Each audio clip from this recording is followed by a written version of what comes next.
जोहार। झारखंड का विवादों से पुराना नाता रहा है।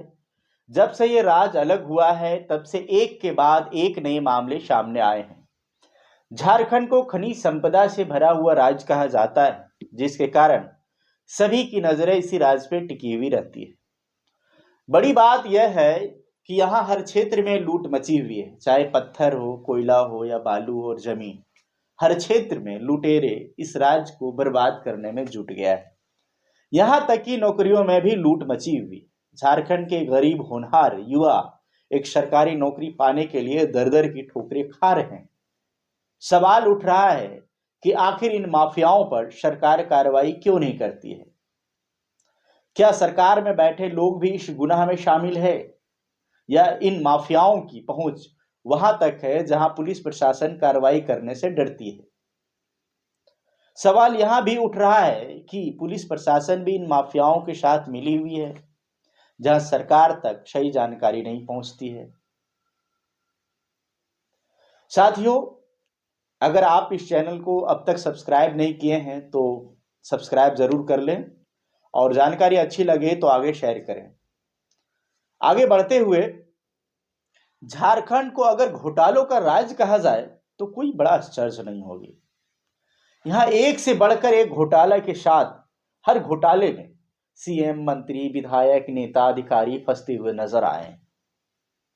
जब से यह राज्य बिहार से अलग हुआ है तब से लेकर अब तक अगर इतिहास के पन्नों को पलटेंगे तो न जाने कितने घोटाले हुए हैं। प्रदेश में कोयला घोटाला से लेकर जमीन घोटाले की खबरें आपने सुना ही होगा।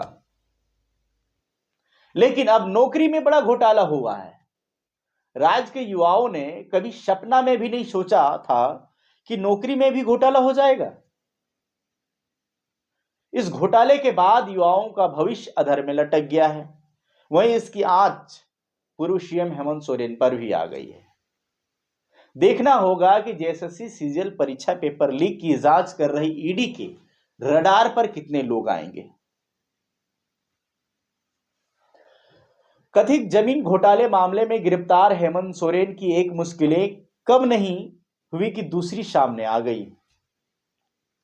केंद्रीय जांच एजेंसी अभी तक जमीन घोटाले मामले की जांच कर रही थी, लेकिन अब जेएसएससी सीजीएल परीक्षा पेपर लीक की जांच भी ईडी ने करना शुरू कर दिया।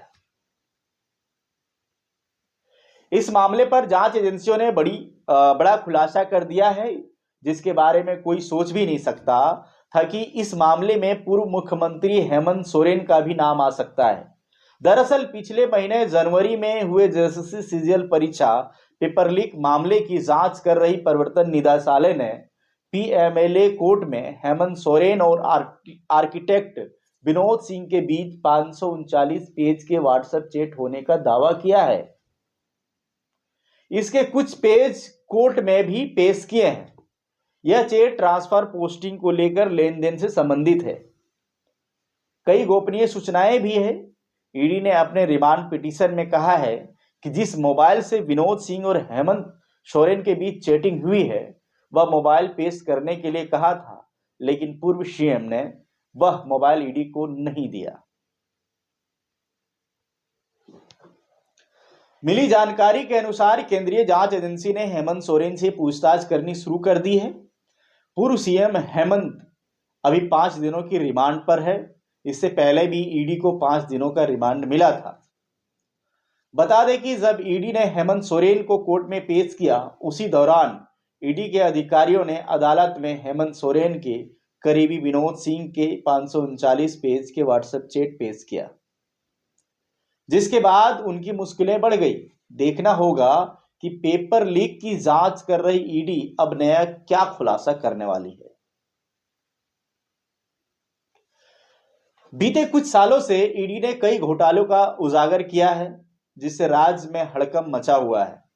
अभी तक विभिन्न घोटालों की जांच में कई लोग गिरफ्तार हो चुके हैं, जो वर्तमान में जेल में हैं।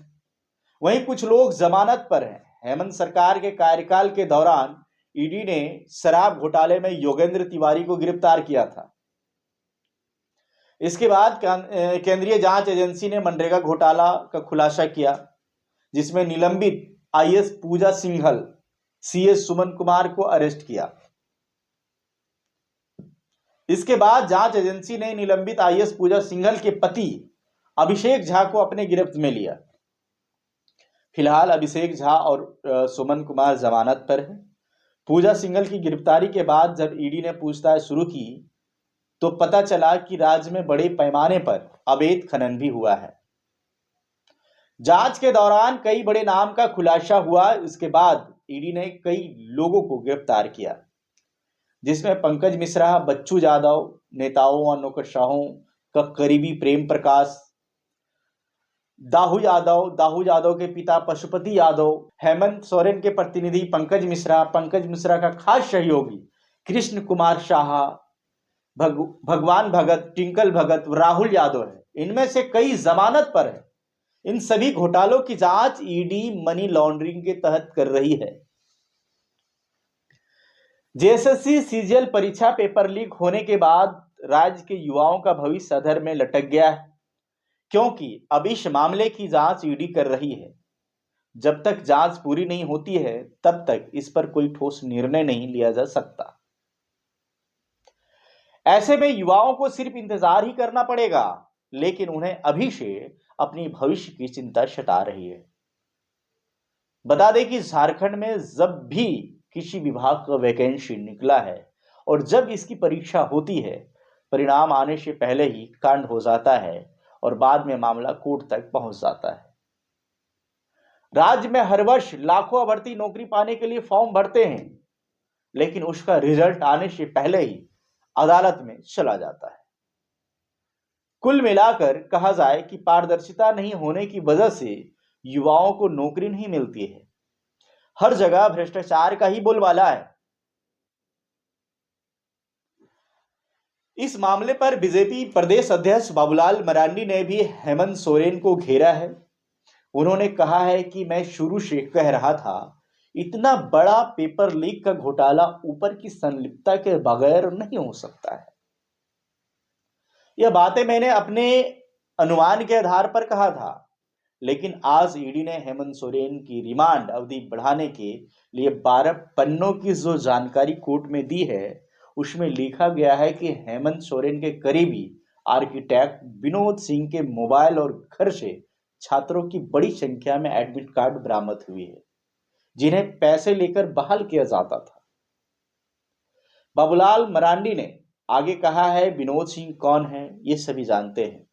देश विदेश की सब परिवार यात्रा में ये हेमंत सोरेन के साथ शाये की तरह चलते हैं।